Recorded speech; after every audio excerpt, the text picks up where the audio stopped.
আপনি যে মিথ্যা তথ্য দিয়েছেন আমাদেরকে, আপনি তো হালনাগাদ করেন নাই। এখানে বেশি মূল্য লেখা, আমার কাছে বললেন কম মূল্যে বিক্রয় করছেন। আপনি যে বললেন ঝিঙ্গা 80 টাকা করে বিক্রয় করছেন, আপনি কিনেছেন কত করে?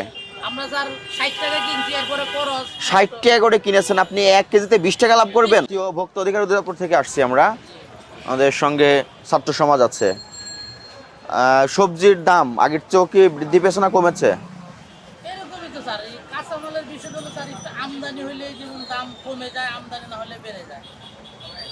ঠিক আছে, আপনাকে যে আইনগুলো মানার কথা বলা হয়েছে এর আগে, আমরা অভিযানে এসে বলেছি, যেমন মূল্য তালিকা প্রদর্শন করতে হবে এবং কোথা থেকে আপনারা সবজি ক্রয় করে নিয়ে আসেন সেই সংশ্লিষ্ট পাকা রসিদ সংরক্ষণ করতে হবে। এই দুটা জিনিস আপনার জন্য বেসিক। জি আপনি কি মূল্য তালিকা হালনাগাদ করে সংরক্ষণ করা আছে? জি, ওটা দেখান একটু আমাকে। ঠিক দেয় নাই। পেঁয়াজ কত করে বিক্রয় করছেন আপনি? 120 টাকা দাম এখানে লেখা নাই কোনো তথ্য। লেখা আছে স্যার, 120। আলু